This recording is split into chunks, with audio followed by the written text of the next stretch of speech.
Hello everyone, this is Robert from Just Players Made Better. I just decided today that I would show a couple of my favorite games. One of them is known as Rubinstein's Immortal, and most people are familiar with it. And the second one is a game that Anand played, which bears a familial resemblance to Rubinstein's Immortal and was apparently his inspiration. So let's get down to it. The first game between Rubinstein and Roth-Louis, I hope I'm saying it right. Um, Roth-Louis had white, Rubinstein was playing black, and these are the moves that they played. They reached a position which um, is known as the semi-Tarash. It's a variation of the Queen's Gambit declined, and it's so called because it has this pawn structure. It's a very symmetrical pawn structure, which almost always leads to some kind of mass exchanges in the center. So one of the main themes of this opening is the isolated pawn, but a bunch of different pawn structures could arise from it. Anyway, so in this game, Roth-Louis decided back in 1907, when this game occurred, to capture immediately on c5. I think that most players who play the Queen's Gambit who play the Queen's Gambit as black are happy to see someone play a move like d takes c5 for a couple different reasons. The first reason is that whenever you capture away from the center, it's decreasing your center control. The second reason is that if they capture on c5 immediately, it allows black to develop a piece, essentially at no cost of time. If we compared with like a position where white maybe played some other kind of useful move, like queen c2, maybe, if black had to play bishop e7, maybe like this, if they then take on c5, the bishop has to move twice to arrive on the same square. So it's like the same position, but with white getting one extra move. So it's generally pleasing when someone takes this approach and gives you the free play. But there are other reasons why someone might actually do this. It's not just like a blunder, because whenever you play d takes c5 or vice versa, d takes c4, you are intending to eventually isolate this d pawn. So if you do it earlier, it basically means that your opponent can't do it to you in this symmetrical structure. But anyway, so white played a3, black played a6. These days, I think that it's more common for people to castle and play this position. And here, I've seen that in the eventual isolated queen pawn position that arises, black is scoring very well because they can easily develop all of their pieces. It's also not that easy, I suppose, for white to establish a blockade of this d pawn. That's typically the strategy when you isolate a pawn. And for anyone who's new to chess, an isolated pawn means that there are no pawns that are adjacent to that pawn anywhere on the file. So they're not able to come behind and support the pawn, and the pawn's not able to advance to join the other pawns.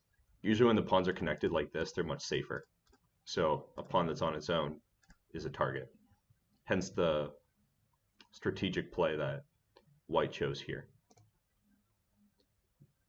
They're playing to eventually isolate the d pawn, but for now they gain some space on the queen side.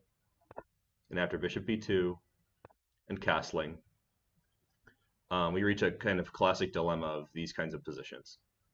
If you want to avoid capturing on d5 immediately, which will allow black to activate their bishop somehow, you have to play some other kind of useful move. For instance, you would have to play a move with this bishop, or maybe with this rook, or maybe with the queen, because these other pieces are already ideally placed. So it's kind of a quandary. Moving the rook seems like a good idea, but you're not getting closer to castling. And since black already castled, maybe your king will get caught in the center. But if you move the bishop, for example, with a move like bishop e2, now black can sort of return the favor by capturing on c4 and forcing you to move the bishop again. And you don't get the isolated queen pawn, and you also don't really get to have a lead in development either. So this probably explains white's somewhat unwise decision to play queen d2. Probably it would have been better to play queen c2. Many d4 players probably are aware that having the queen on this particular square is good for multiple reasons. It can control the c file, That's often important. And it also targets the h7 square. Most d-pawn openings have greater potential for an attack on h7 than the e-pawn openings, because when you play e4, the e-pawn will be blocking this diagonal. So in d4, it's very common to start trying to punch this square. On c2, the queen accomplishes that goal, but on d2, it doesn't. So we'll see the way that this turned out poorly for white very soon. Black played queen e7, and then white played bishop d3. So again, giving black the chance to make the bishop move again. Probably they should have played completely for the isolated pawn. For instance, they could have played c takes d5 now, and after e takes d5, we would have to see what will come about from this. But bishop d3 definitely didn't give any chance for that. And now black just has very good development. Because if you think about it, first they helped this bishop move. They gave the bishop a free move because instead of going from f8 to, say, e7, and then c5, and then back to d6, the bishop went from f8 directly to c5 and back to d6. It took fewer moves to reach d6 than if white had played more patiently and captured on c5 in a timely manner. And also now this bishop moved not from f1 directly to c4, but from f1 to d3 and then to c4. And then the bishop was forced to move yet again. So black is, in a sense, playing white. People sometimes say that when black has a development advantage, it's like they're playing white. And black just smoothly developed their pieces. This isn't really the amazing part of the game yet, although this opening play by Rubinstein was extremely good. Queen e2, bishop b7, castling. And now this is the critical moment, the most critical moment, I would say, because black has nearly completed their development. They have a small development lead. But if they start moving the same pieces again and again in a meaningless way, white is going to neutralize that development advantage. For instance, a move like perhaps rook c8, I don't know if it's very good because this gives white a chance to bring the rooks to the open files. And if we start trading rooks, well, the development advantage is going to evaporate. So maybe this is a good moment to pause the video and ask yourself, what would you play here for black? You might need to consider both the strategic elements and also the tactical elements. And a hint, this game ended with an attack on white's king.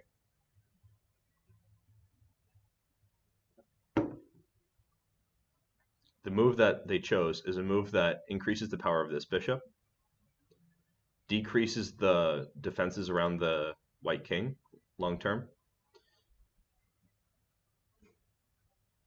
and also comes with the threat of eliminating white's bishop pair, and also some other tactics. The move was knight e5. Here they played knight takes e5, which is basically like a forced move for multiple reasons. First off, allowing a move like knight takes f3, forcing pawn takes f3, since the bishop is giving support, seems like it would just lead to white's castle position being extremely weak. This pawn structure, if the pawns are doubled in this way, is very bad. For instance, if they play like rook c1, you can see that the king is wide open on this diagonal, this open file. And on the diagonal lines that are very close to the king, the black pieces can kind of sit safely. If a knight arrives on h3 or f3, even worse, it's just game over. So that's why they had to play a move like that. There's also a hidden threat here. If they play a move like knight d2 to avoid, then the move knight takes d3 is just crushing. This is another moment where you might want to pause and just ask yourself, why can't the queen capture back on d3?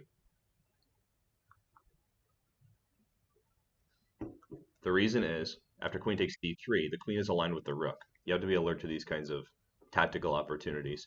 Just observing the coincidence of the black pieces and white pieces will make you a more strong tactical player. But you also need to be familiar with the patterns. Since there's a black piece in the way, we need to move it somewhere. We don't want to move it like to b4, although that is also not an unreasonable move. We want to move it somewhere more forcing, like h2. because after king takes h2, the rook can take the queen for free. So this move knight e5 is extremely powerful. It has multiple um, strong points to it. Hence, um, further acceleration of black's play. Now the rook is also opened up. I didn't even mention that before. Um, so after bishop takes e5, there's a threat on h2. Right now it's not an immediate threat, but why take a risk? But Louis played f4, chasing the bishop away. Um, I guess just a note, if Louis didn't do this for too long, there might be trouble. For instance, after rook d1, h5, and a move like rook d2. I haven't checked this ahead of time, but I have a suspicion that bishop takes h2 might work here. It's a classic Greek gift sacrifice. After knight g4 check, if they play king g1, then queen h4 wins the game. We're just looking at queen h2, lights out. They could play any rook move they want, it doesn't help. That's game. But anyway, this isn't the main point. I just wanted to give an example. Even if that one is not exactly working out because of a move like king g3, that's the idea. So he has to kind of prevent these ideas. And Red Louis has to do something to fight back. He needs a fair share of the center, something like that, just to have a chance of at least making a draw here. And the move e4 is also very logical because it stunts this bishop. But after rook ac8 and e5, probably white has gone too far. This is another moment where you might want to pause the video and imagine what you would play here for black.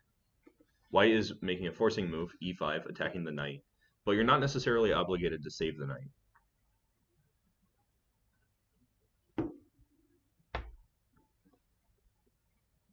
Now, if you thought about this for some time, probably you came to the conclusion that the move e5 opens up the power of this bishop again, and it also opens up a new line to the king, this one. And therefore, it's logical to throw on the move bishop b6. They don't have any easy reply, so it's just a free activation of the bishop and also of the rook. This is really critical. After king h1, because all other moves are nonsense, now we have to deal with the threat to our knight. Probably you thought about this also during the short intermission. And the best move for the knight, it's not knight d5, it's not knight e8, it's not knight d7, it's knight g4. This move is probably a little bit surprising because in a lay sense, the knight is hanging, right? We don't really want to see queen takes g4. However, if you look closer at the position, you'll see that their bishop is also hanging. And this leads to more problems for white than it does for black to effectively trade the knight for the bishop. The rook is really active too, so they just cannot tolerate this rook on d3. Hence the move bishop e4, trying to trade the powerful bishop. But it's too late. If you thought really deeply in the last position, where I mentioned that you should pause, you probably noticed the move that black should play here also. It's a forcing move. But if you didn't, you should pause now and look for some way that black can threaten a checkmate to white.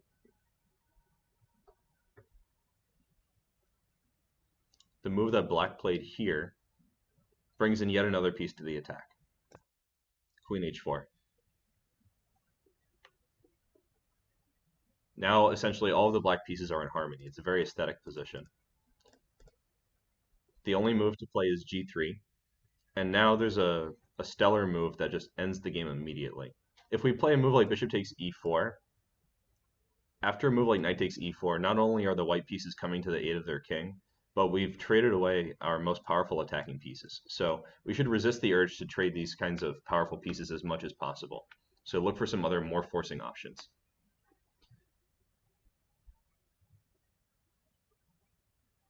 It might be helpful to think about how there are many different kinds of checkmating patterns, and with a variety of pieces ready to attack white's king, you have kind of a luxurious position of being able to consider checkmates with bishops, the knight, the queen, and also the rooks. So consider all the different mating patterns that you know. If you're not that familiar with mating patterns, you should watch my video about a speed run of the mating patterns lesson from Lichess.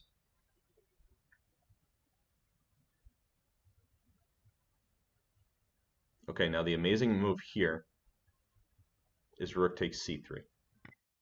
The reason that this move stands out among all the other moves is that if you try to do a move with the queen, like queen h2, it's easily thwarted by a recapture on h2. It's kind of boring. There are no really good retreats with the queen. Nothing useful. Oops. Should not go there. We don't have any useful moves with the knight. For instance, knight f2. Let's play rook takes f2. Bishop takes e4, we already mentioned. And a move like rook d2, it doesn't quite work, because after queen takes d2, if we try another forcing move like bishop e4, the knight is still guarding. This is why rook takes c3 suggests itself. But there's one thing you need to check before you play a move like rook takes c3. Well, I guess a couple of things. You need to check what happens if they take the rook. You need to check what happens if they take the bishop. And you need to check what happens if they take the queen. Taking the queen is what happened in the game. But after bishop takes c3, this might be another good moment to pause. But there's basically just an easy win. These bishops are fully restraining the king, and the queen is overworked. It's guarding the bishop, it's guarding h2. So it makes a lot of sense to make it do whichever job is less important. It has to capture back because it's check, and then queen h2 is mate. So that's the idea with that. And so bishop c3 is out. If they do bishop takes b7, what could the move be? It could only be rook takes g3. Because if they play a move like, I don't know, bishop takes a6, it should be lights out after rook h3. Because this is very similar to what happened in the game. Anyway, in the game they took the queen, because that's the most challenging. But they had to resign in short order after a fantastic deflection of the queen. Rook d2. They have to take that, otherwise they're going to lose their queen and everything else. Bishop takes e4 check. Now they have to give the queen back. If we play bishop takes g2, we would have just lost an exchange.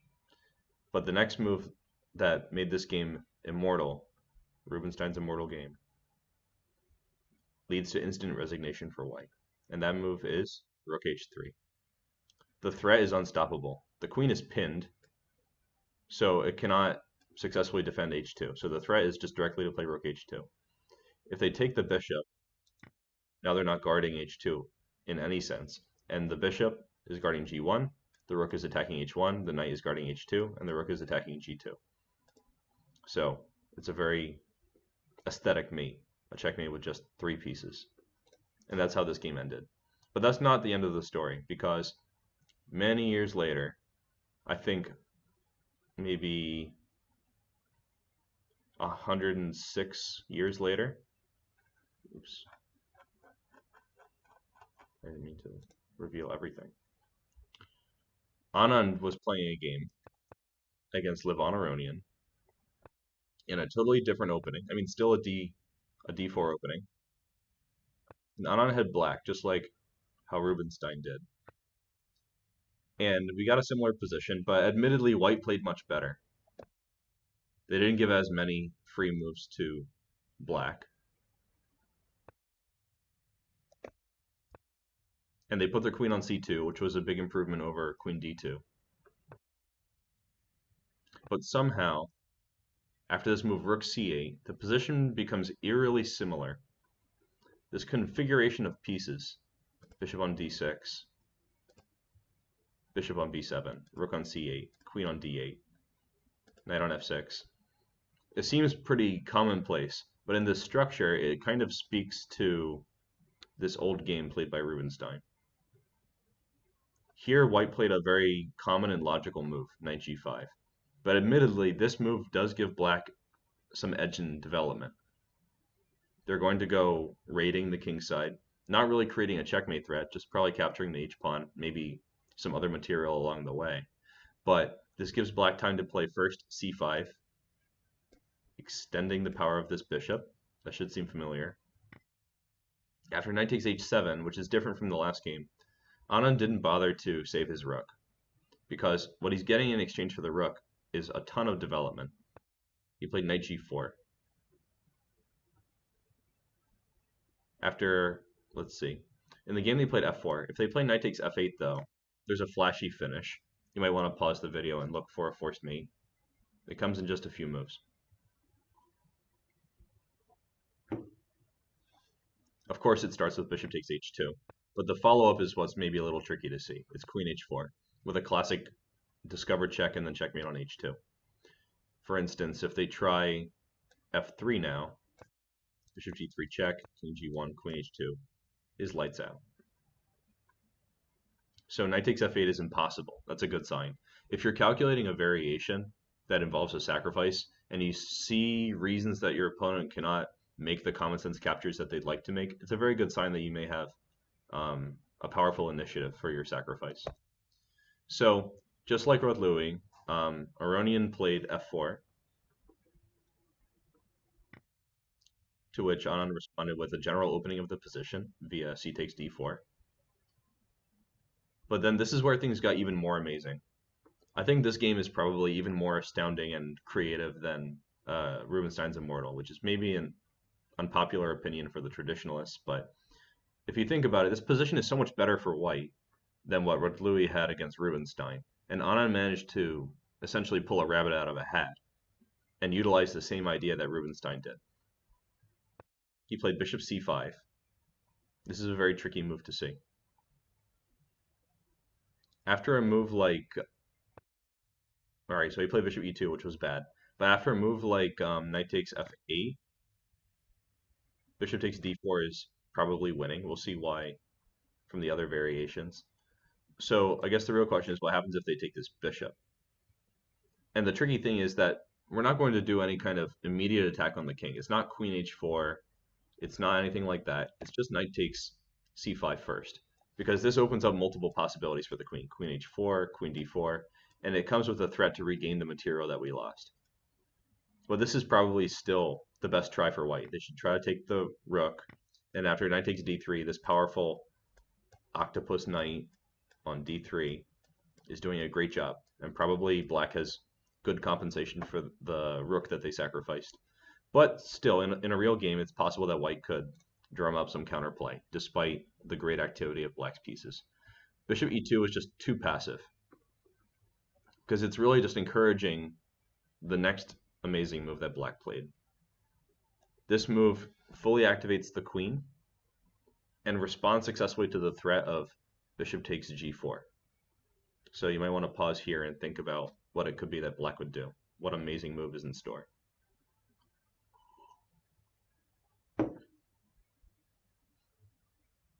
The move is not bishop takes d4, because we'd rather probably play something different later on, something more powerful. The move is knight de5 with many threats. This supports the knight, so if you play bishop takes g4, you just have the same problem as before. And probably capturing on d5 is going to run into a move like queen d4 check. Dangerous position.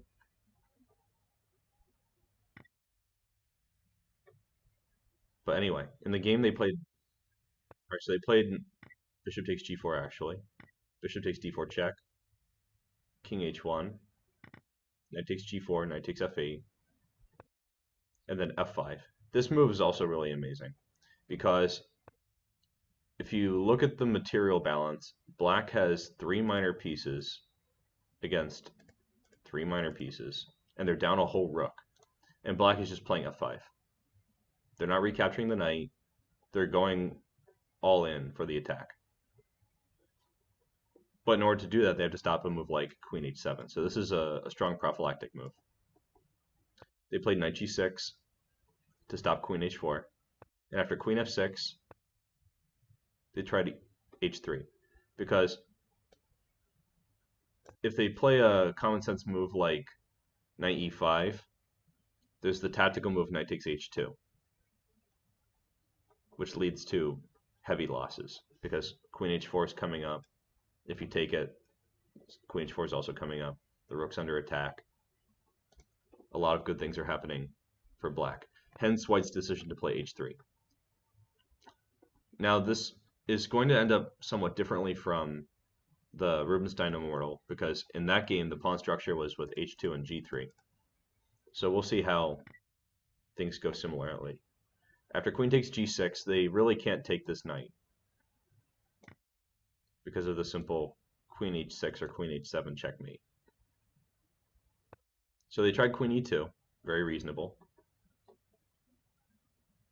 And after queen h5, pinning the pawn so they can't take the knight, he played queen d3.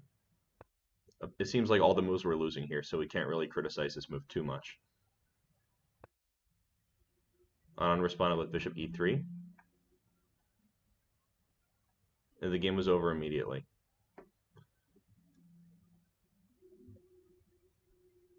If they had tried rook f3, there would be knight f2, king h2, bishop takes f3, queen takes f3, queen takes f3, pawn takes f3, bishop takes c3, pawn takes c3, and rook takes c3, with a winning endgame.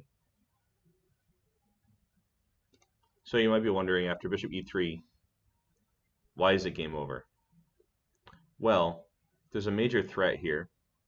This move is essentially an interference, so you might want to pause the video and ask yourself, what happens after a simple move like bishop takes e3?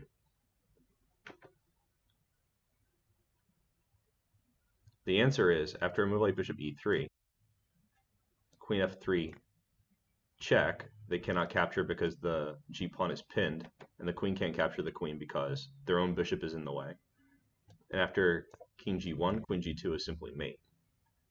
The similarity between this game and Rubinstein's game is in the development of the minor pieces and the attack on white's king. But it's really astounding how he essentially hung both of the minor pieces that were really critical in the attack to the d-pawn because of threats. So I hope that you guys enjoyed this video, and if you enjoy this kind of content where I just share some games that were very interesting to me, feel free to subscribe to this YouTube channel or to my Twitch account, which has a link in my YouTube page description.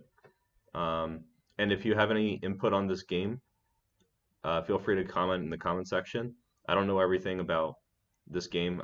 I just showed it because I find it very interesting and I really like it, and I'd like to hear what you guys think also. So until next time, take care. I hope you enjoyed this video.